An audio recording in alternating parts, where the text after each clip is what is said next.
Adik-adik dipersilakan berdiri, kita menyanyikan bersama lagu wajib SMTPI GPM.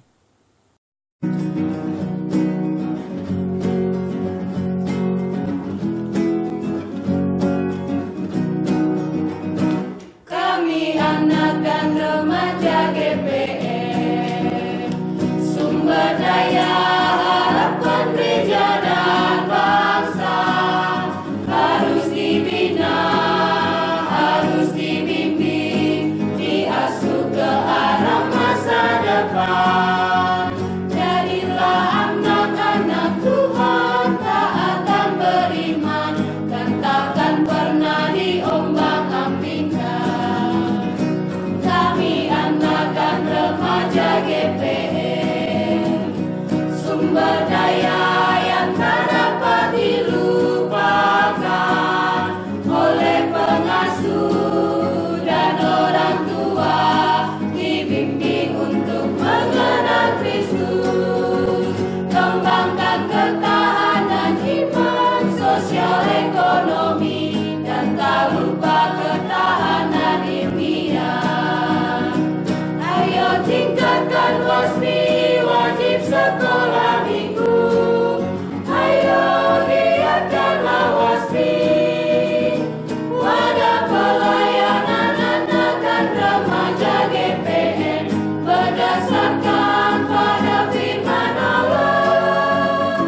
Ayo tingkatkan WASMI, wajib sekolah minggu.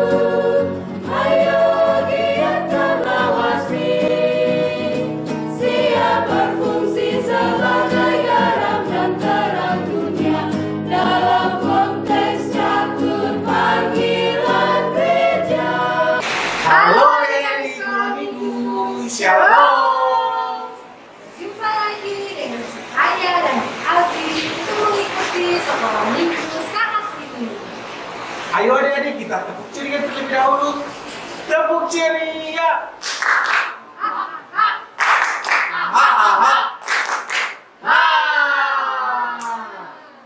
Semoga adik-adik tetap ceria dalam mengikuti sekolah minggu di hari ini.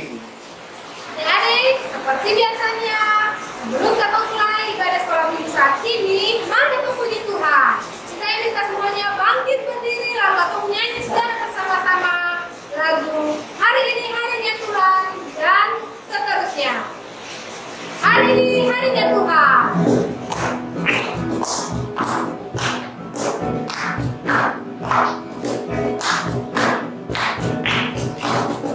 Hari ini harinya Tuhan,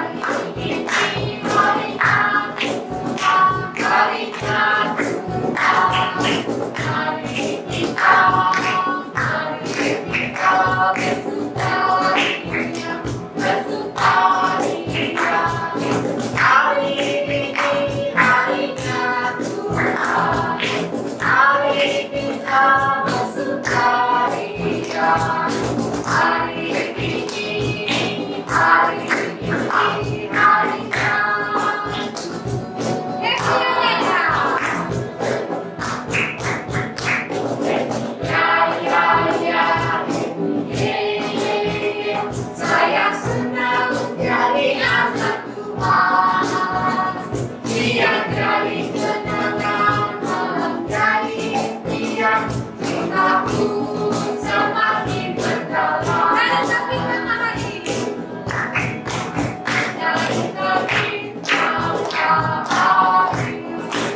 Wah, adik-adik sangat bersukacita sekali saat kita memuji Tuhan.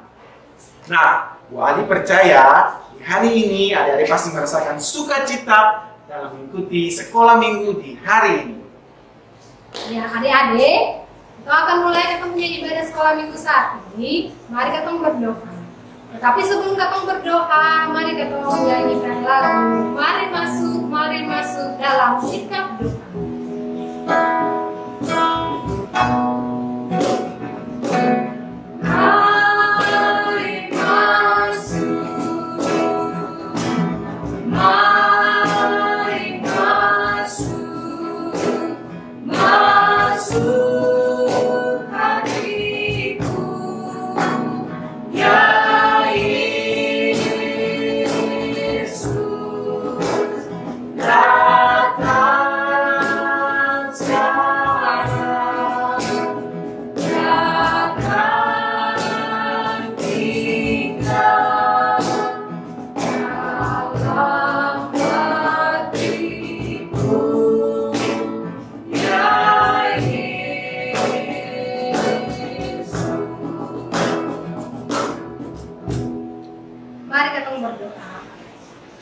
Mari Tuhan Yesus, mari masuk di dalam ibadah sekolah minggu SMTP di wilayah Siloam yang kami lakukan di saat ini. Berkati ibadah ini dari awal pertengahan hingga pada akhirnya. Dan biarlah ibadah sekolah minggu ini hanya menjadi di dalam nama Allah Bapa, di dalam nama Tuhan Yesus dan dengan Tuhan Allah yang kudus. Amin. Adik-adik yang cakep seperti Bu Adi dan manis seperti Pusita ya, mari kita sama-sama menyanyi lagu Mendidih di Hatiku.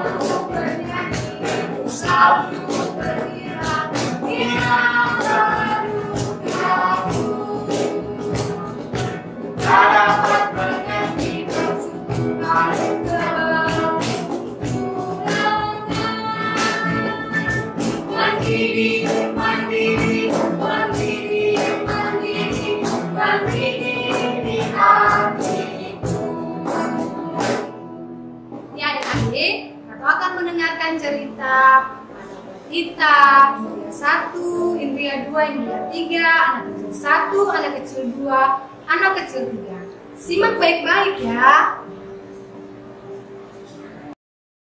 Adik-adik, minggu lalu kita sudah mendengarkan cerita tentang bagian-bagian yang ada di dalam gereja. Nah adik-adik, Usi mau tanya tentang cerita kemarin. Yang ada dalam gereja bagian-bagian apa saja? Benar sekali. Ada mimbar besar, mimbar kecil, tempat duduk majelis, tempat duduk jemaat, dan meja persembahan. Sekarang kita mau belajar tentang bagian-bagian yang ada di dalam gereja dan fungsinya. Nah adik-adik, tempat duduk majelis yaitu berfungsi untuk majelis duduk. Sama juga seperti tempat duduk jemaat. Fungsinya juga untuk jemaat duduk. Selain tempat duduk majelis jemaat dan jemaat, ada juga mimbar besar dan mimbar kecil. Mimbar besar itu untuk yang memimpin ibadah seperti pendeta.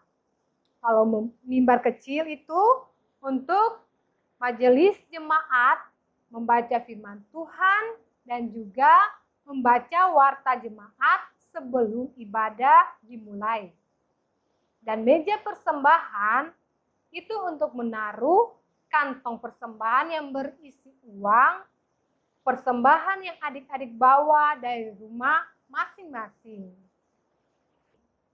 Adik-adik, sesuai yang adik-adik sudah ketahui tentang fungsi dari bagian-bagian yang ada di dalam gereja tadi, ada juga orang-orang yang melayani di gereja, yaitu pendeta, majelis, dan sebagainya.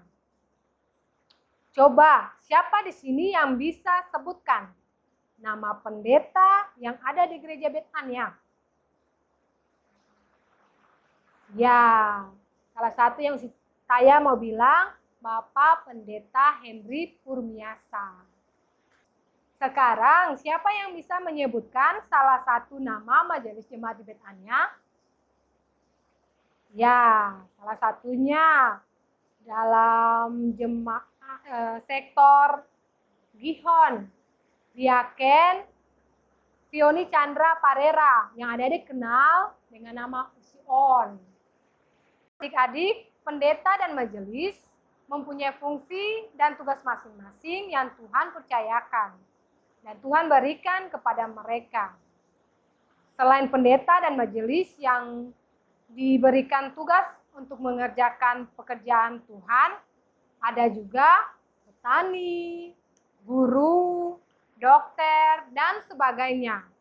Tuhan menginginkan mereka melakukan pekerjaan mereka di tengah-tengah masyarakat dengan baik dan juga bisa bermanfaat untuk gereja.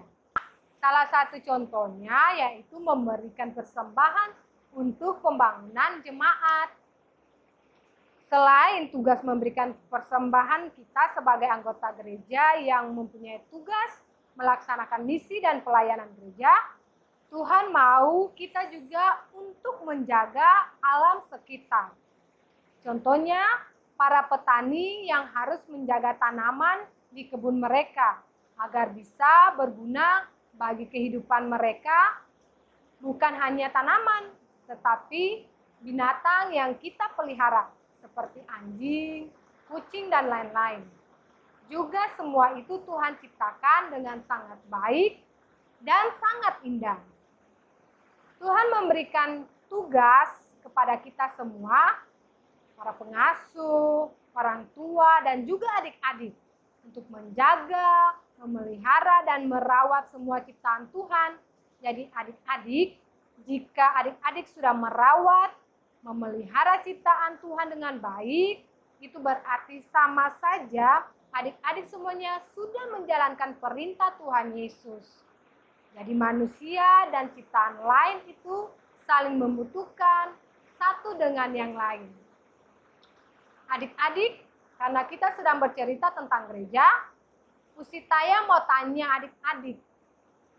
Adik-adik tahu tentang sejarah gereja? Sejarah Gereja Protestan Maluku. Nah, setelah ini, Usisela mau bercerita tentang sejarah Gereja Protestan Maluku. Silakan Usisela. Sejarah Gereja Protestan Maluku.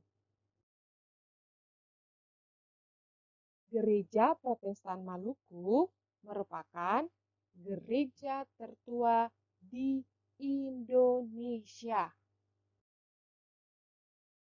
Nah, adik-adik, GPM atau Gereja Protestan Maluku berawal dari hadirnya Gereja Protestan Indonesia yang ditandai dengan baptisan kudus yang pertama di Benteng Victoria pada tanggal 27 Februari 1605. Orang-orang yang dibaptis pada saat itu adalah orang-orang yang sudah menerima Tuhan setelah pekabar-pekabar Injil dari Eropa memberitakan Injil di Maluku, termasuk di Ambon. Pada saat itu, Gereja Protestan Maluku dipimpin oleh orang-orang Belanda. Dan pada akhirnya, Gereja Protestan Maluku dapat berdiri sendiri atau terlepas dari orang-orang Belanda pada tanggal 6 September 1935. Dan pada akhirnya, tanggal 6 September kita peringati sebagai Hari Ulang Tahun GPM. Adik-adik, Gereja Protestan Maluku sampai sekarang memiliki kurang lebih 761 jemaat dan 34 klasis yang tersebar di Maluku dan Maluku Utara. Ada yang tahu tidak apa moto Gereja Protestan Maluku? Moto Gereja Protestan Maluku adalah Aku, Paulus menanam, Apolos menyiram, tetapi Allah yang memberi pertumbuhan. Dan moto ini diambil dalam firman Tuhan, yaitu 1 Korintus 3 ayat 6. Nah, itulah sejarah Gereja Protestan Maluku. Nah, adik-adik sudah dengar cerita tentang sejarah GPM atau Gereja Protestan Maluku. GPM terus melakukan tugas dan pelayanan gereja hingga sekarang ini. Adik-adik tahu tidak apa saja tugas gereja? Tugas gereja terbagi atas 4. Yang pertama, hidup berkoinonia atau persekutuan. Yang kedua, hidup berdiakonia atau pelayanan. Yang ketiga, hidup bermaturia atau kesaksian. Yang keempat, hidup berhikmah atau pemberitaan. Dalam kehidupan sehari-hari, gereja dan kita semua terus bertumbuh di dalam Tuhan. Nah, adik-adik bisa melakukan tugas dan pelayanan gereja ketika adik-adik di rumah, di lingkungan, atau dimanapun saja adik-adik berada. Adik-adik bisa menunjukkan shalom Allah melalui sikap adik-adik seperti rajin beribadah, rajin berdoa, rajin belajar, sopan santun, taat, setia, dengaran-dengaran orang tua, para pengasuh, dan juga guru. Oke adik-adik, maka adik-adik sudah bisa melakukan misi dan pelayanan gereja. Adik-adik masih ingat kasih minggu kemarin Usinis ceritakan tentang toko. Toko siapa Ya, benar sekali, toko Yosef Kam. Nah, saat ini Usi mau menceritakan satu toko lagi yang melakukan misi pekabaran Injil di Maluku. Dia adalah Bapak Franciscus Xaverius. Begini ceritanya. Franciscus Xaverius. Franciscus Xaverius lahir pada tahun 1506 dari keluarga bangsawan di Spanyol. Kedatangan Franciscus Xaverius di Ambon merupakan suatu kebetulan. Franciscus Xaverius ditunjuk oleh Ketua Serikat Yesus untuk menggantikan seorang penginjil Serikat Yesus di Goa tahun 1542. Dari situlah kemudian ia melakukan kerja misi sampai ke Ambon. Cara Fransiskus Xaverius memberitakan Injil di Ambon yaitu ia tidak hanya memperhatikan orang yang sudah Kristen, tetapi ia juga bergaul dengan agama lainnya. Selain itu, Fransiskus Xaverius bersama dengan seorang anak laki-laki membawa salib di depannya, kemudian ia mengunjungi orang dari rumah ke rumah. Fransiskus Xaverius berusaha menyebarkan Injil kepada orang-orang yang masih menganut agama nenek moyang. Ia juga mengunjungi Pulau Seram, Saparua, Nusa Laut, di mana belum ada orang Kristen, dan kemudian ia memberitakan Injil di sana. Fransiskus Xaverius tidak lebih lama di Ambon dan di Maluku. Fransiskus Xaverius merasakan dirinya sebagai seorang perintis. Jadi, Fransiskus Xaverius tidak mau menetap di suatu tempat. Akhirnya, Fransiskus Xaverius pun memutuskan untuk meninggalkan Ambon dan Maluku. Walaupun demikian, ketika ia hendak pergi meninggalkan Ambon, selain itu juga meninggalkan Ternate, begitu banyak orang yang bersedih dan menangisi kepergian Fransiskus Xaverius. Itulah perjalanan misi Fransiskus Xaverius di Ambon. Nah, adik-adik, begitu perjalanan kisah Fransiskus Xaverius. Selain Joseph Kam, Fransiskus Xaverius, ada juga tokoh-tokoh pekabaran Injil. Pertama diteluti, Bapak Habel Patotnem dan Bapak Paulus Patotnem. Yang kedua di Kairatu, Bapak D. Penturi.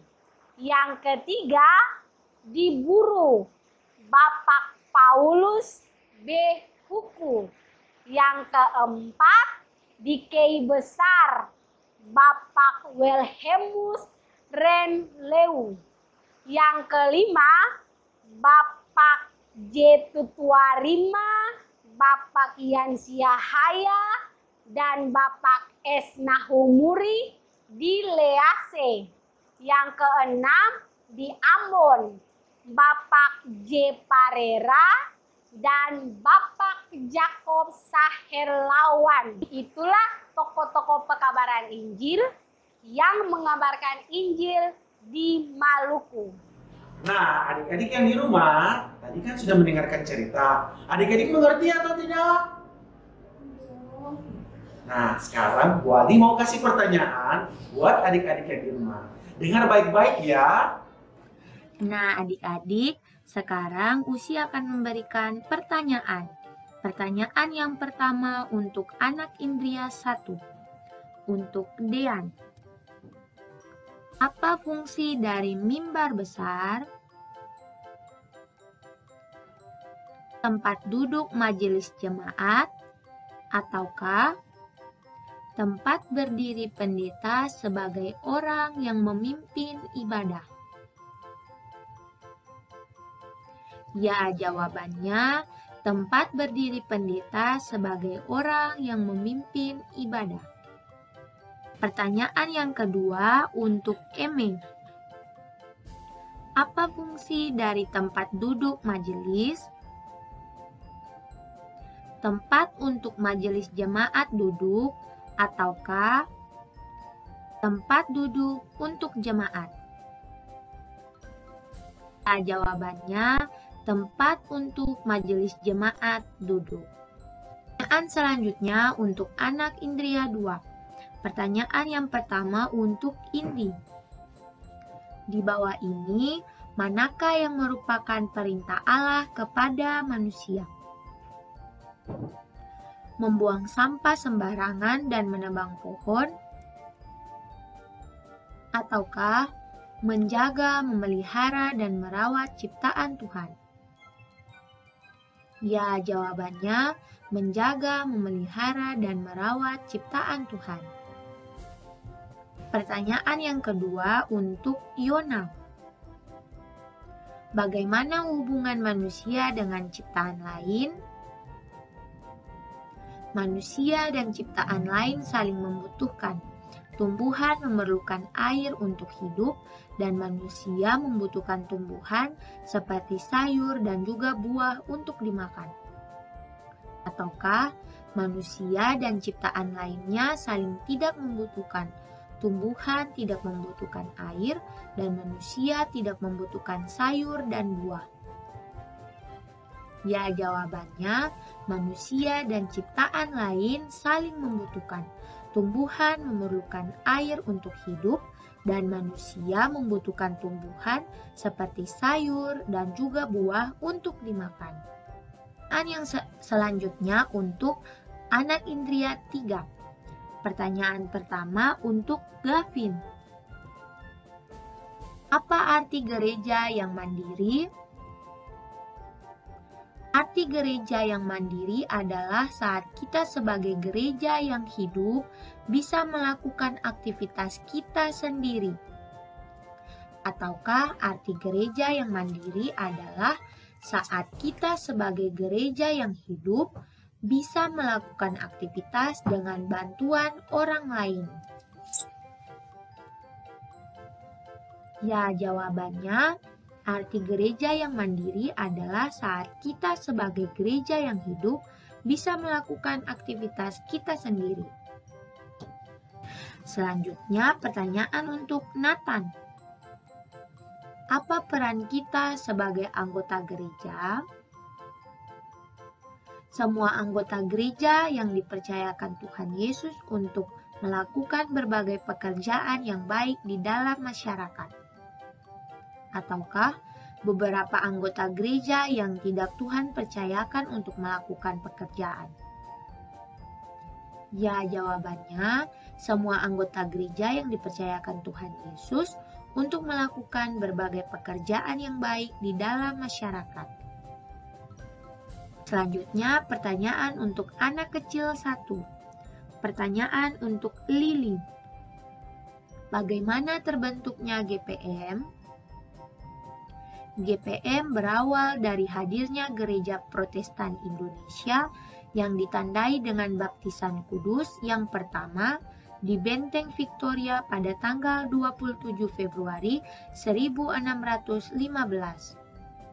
Ataukah GPM berawal dari hadirnya Gereja Protestan Indonesia yang ditandai dengan baptisan kudus yang pertama di Benteng Victoria pada tanggal 27 Februari 1605? Ya, jawabannya, GPM berawal dari hadirnya Gereja Protestan Indonesia yang ditandai dengan baptisan kudus yang pertama di Benteng Victoria pada tanggal 27 Februari 1605. Pertanyaan selanjutnya untuk Ridik. Apa kepanjangan GPM? Gereja Protestan Maluku atau Gereja Protestan Masehi? Ya, jawabannya Gereja Protestan Maluku. Pertanyaan selanjutnya untuk anak kecil 2. Untuk Vanu. Apa pentingnya hidup bersama keluarga? Pentingnya hidup bersama keluarga adalah ada mama dan papa yang selalu menyayangi kita, dan juga ada kakak dan adik yang selalu mengasihi kita. Atau pentingnya hidup bersama keluarga, ada mama dan papa yang selalu memarahi kita. Ya, jawabannya, pentingnya hidup bersama keluarga adalah ada mama dan papa yang selalu menyayangi kita, dan juga ada kakak dan adik yang selalu mengasihi kita. Pertanyaan selanjutnya untuk Milan. Di bawah ini, manakah contoh hidup bersama dalam keluarga? contoh hidup dalam keluarga adalah kalau kita merasa kesusahan, pasti kakak dan adik tidak akan membantu. Ataukah contoh hidup dalam keluarga adalah kalau kita merasa kesusahan, ada mama atau papa yang siap membantu?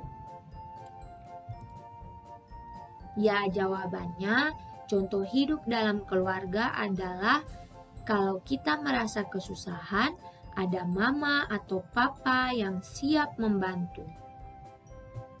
Dan selanjutnya untuk anak kecil 3. Pertanyaan untuk Mesya. Siapa salah satu tokoh pekabar Injil di Maluku yang berasal dari keluarga bangsawan di Spanyol? Joseph Camp ataukah Franciscus Xaverius? Ya, jawabannya Franciscus Xaverius. Selanjutnya pertanyaan untuk Lolita. Ada berapa tokoh pekabar Injil yang berasal dari Maluku? 10 atau 11? Ya, jawabannya 10. Demikianlah pertanyaan-pertanyaan. Adik-adik, para pengasuh telah memberikan pertanyaan. Pasti adik-adik sudah jawab dengan baik, walaupun di rumah kan? Ya, Katong punya ibadah sekolah minggu akan segera usai, atau akan masuk di dalam doa. Tetapi sebelum Katong berdoa, mari Katong menyanyi lagi lagu Bapa Engkau Sungguh Baik. Semuanya dalam sikap doa.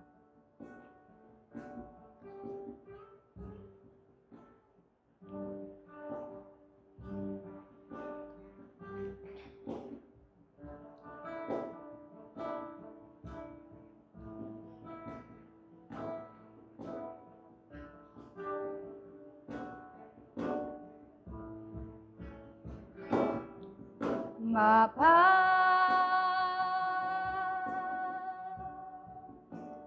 Engkau sungguh baik,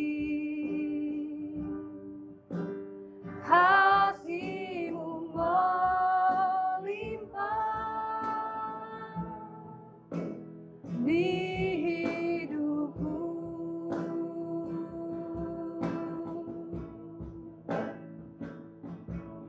Bapa,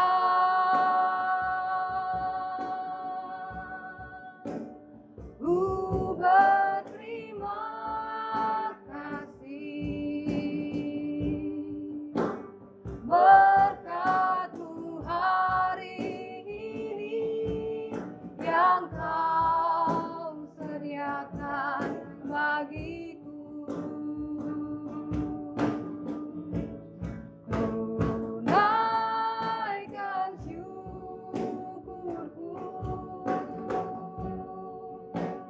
Buat hari yang Kau beri, tak habis-habisnya kasih dan rahmat-Mu. Selalu baru dan tak pernah berlambat pertolongan-Mu, besar setia-Mu di sepanjang hidupku. Mari Katong berdoa. Allah, di dalam nama Yesus yang adalah sahabat kami anak-anak, di siang hari ini ya Tuhan Yesus, kami selaku anak-anak Tuhan datang mengucap syukur dan berterima kasih untuk segala kebaikan yang boleh Tuhan Yesus berikan di dalam seluruh kehidupan kami. Terima kasih Tuhan Yesus, karena Tuhan Yesus telah mengumpulkan kami walaupun hanya di rumah kami masing-masing, tetapi kami bisa beribadah kepada Tuhan Yesus lewat sekolah minggu di saat ini. Tuhan Yesus, Kami mengucap syukur dan berterima kasih karena Tuhan Yesus telah menjaga dan melindungi kami walaupun di tengah-tengah pandemi COVID-19 ini Tuhan Yesus, tapi kami boleh melewati hari-hari hidup kami dengan baik adanya. Dan terima kasih karena di saat ini juga kami boleh mendengarkan mengenai cerita tentang-Mu ya Tuhan Yesus. Kami percaya bahwa Roh Kudus akan selalu mengartikan cerita yang kami dengar ini lebih jauh lagi bagi kami, agar kami selaku anak-anak Tuhan dapat melakukan itu di dalam seluruh kehidupan kami, hanya untuk kemuliaan dan kepujian nama Tuhan Yesus saja. Kami mengucap syukur dan berterima kasih karena Tuhan Yesus senantiasa ada bersama kami dengan kami di sepanjang hari hidup kami Tuhan Yesus. Sebagai anak-anak Tuhan dalam pertumbuhan dan perkembangan kami, di dalam pendidikan kami, bahkan di dalam pergaulan kami. Terima kasih Tuhan Yesus, karena Tuhan Yesus selalu memberikan kekuatan dan kesehatan ekstra bagi kami, dan juga di dalam pendidikan kami, walaupun belajar secara online, tetapi kami percaya sebagai anak-anak Tuhan Yesus, Engkau memberikan roh kepintaran bagi kami, agar kami dapat mengerti setiap pelajaran yang diberikan oleh guru kami lewat online, yang walaupun kadang jaringan tidak baik, tetapi kami percaya kami akan selalu dapat mengerti itu untuk mempersiapkan diri kami menggapai masa depan yang cemerlang. Terima kasih Tuhan Yesus, kami menyerahkan seluruh kehidupan kami hanya ke dalam tangan kasih-Mu Tuhan. Kami juga mau berdoa bagi para orang tua kami Tuhan Yesus. Tuhan mau jaga dan pelihara mereka senantiasa, berkati mereka di dalam setiap pekerjaan yang mereka lakukan, apapun itu. Dan juga bagi setiap orang tua yang sudah tidak bekerja lagi atau dirumahkan karena pandemi COVID-19 ini, kami percaya berkat Tuhan selalu tercurah di dalam kehidupan mereka. Kami menyerahkan seluruh kehidupan para orang tua kami hanya ke dalam tangan kasih-Mu ya Tuhan Yesus. Bahkan kami juga mau berdoa Tuhan Yesus bagi para pengasuh kami dari jenjang batita, anak kecil, Indria, tanggung dan remaja. Tuhan Yesus mau senantiasa berkati mereka di dalam seluruh kehidupan pribadi maupun rumah tangga mereka, di setiap pekerjaan, tugas dan tanggung jawab mereka maupun pendidikan mereka. Kami percaya Engkau Allah Tuhan Yesus yang akan selalu memberikan mereka kekuatan dalam melakukan tugas dan tanggung jawab mereka, terkhususnya sebagai para pengasuh dalam melayani kami anak-anak Tuhan. Dan biarlah ada kesungguhan dan kesetiaan, ketaatan bagi mereka dalam menjalankan tugas mereka sebagai pengasuh. Tuhan mau ada bersama-sama dengan kami senantiasa di dalam seluruh kehidupan kami ini ya Tuhan Yesus. Bagi pemerintah kami maupun gereja kami juga kami berdoa, berikan roh kebijaksanaan bagi mereka Tuhan Yesus dalam melakukan tugas dan tanggung jawab mereka. Terima kasih karena Tuhan Yesus juga memakai mereka untuk menjadi saluran berkat bagi orang-orang yang membutuhkan di tengah pandemi COVID-19. Ini kami dengan seluruh kehidupan kami Tuhan. Engkau mau ampuni segala dosa dan kesalahan kami. Engkau mau dengar doa yang kami naikkan ini. Karena bukan dengan nama yang lain kami berdoa, hanya kami berdoa dengan nama Tuhan Yesus yang mengajarkan kami berdoa, Bapa kami. Bapa kami yang ada di sorga, dikuduskanlah nama-Mu. Datanglah kerajaan-Mu, jadilah kehendak-Mu, di bumi seperti di sorga. Berilah kami pada hari ini makan kami yang secukupnya. Dan ampunilah kami akan kesalahan kami, seperti kami juga mengampuni orang yang bersalah kepada kami. Dan janganlah membawa kami dalam pencobaan, tetapi lepaskanlah kami daripada yang jahat. Karena Engkau yang punya kerajaan dan kuasa dan kemuliaan sampai selama-lamanya. Amin. Ya adik-adik semua dipersilakan berdiri, lalu katong akan terima berkat Tuhan. Mari katong terima berkat. Terima kasih Tuhan Yesus untuk waktu yang Kau berikan bagi kami boleh beribadah kepadamu, dan biarlah Tuhan mau jadikan kami saluran berkat dan membawa sukacita bagi banyak orang selalu. Kami akan selesai dengan ibadah ini Tuhan, untuk itu kami mohon berkat-Mu.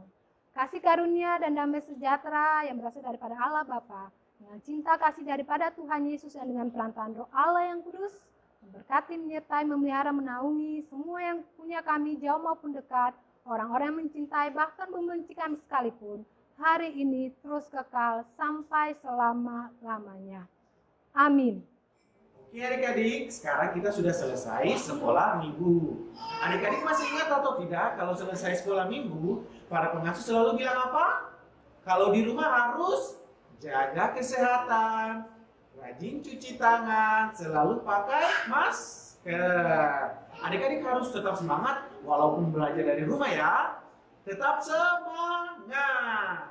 Sampai jumpa adik-adik. Tuhan Yesus memberkati. Shalom. Dadah.